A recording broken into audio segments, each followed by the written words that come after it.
All right, this is one of my favorite sections to the Bass Drum Secrets 2.0 package. And the reason why is it's something that I use every day when I practice. Why is it so good? Well, practicing to music is probably one of the funnest things. A lot of people don't like practicing to a metronome. They don't like practicing to nothing. They like to have something in the background, whether it's music or whether it's even some loops that they can practice to. So to me, playing to music is very fulfilling and it's very fun. So what I've done is I've developed a way to use that for when I'm practicing double bass. Now there's a lot of music on my iPod that isn't heavy metal, that isn't progressive rock, that isn't speed metal.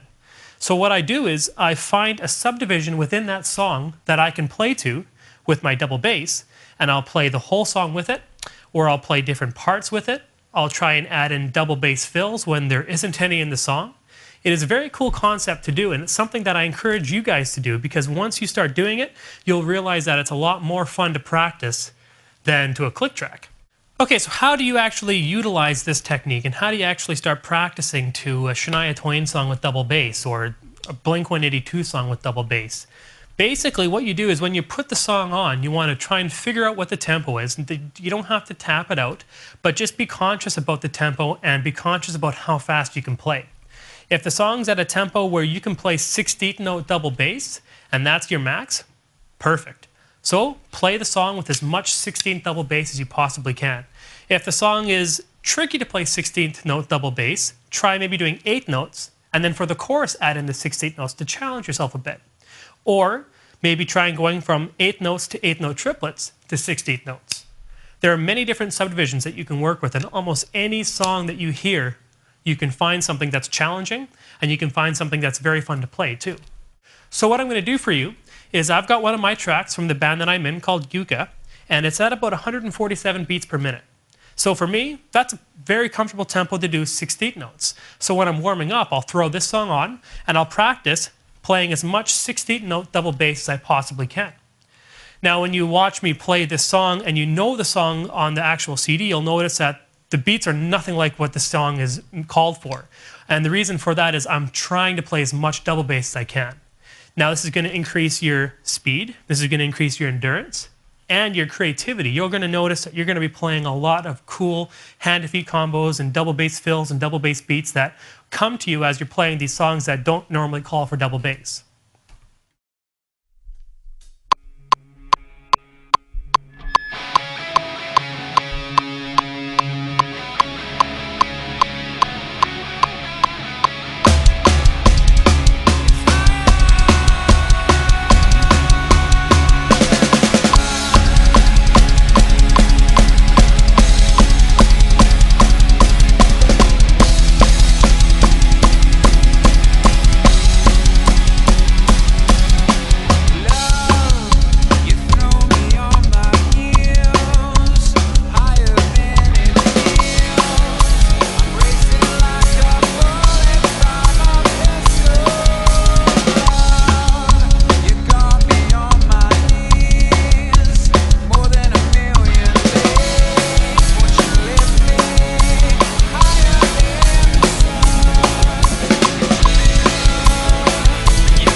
So that's just one example. I mean, there is so many different ways that you can implement double bass into songs that have no double bass. That song has no double bass in it at all. And all I did was added as much as I could, whether it's 6/8 notes, 8 notes, 6/8 note triplets, and challenge yourself. If you're playing a song that's quite quick, maybe cut it down to 8 notes, and whenever you can, add in 6/8 notes. Find a subdivision that works for you and play it as much as you can in that song.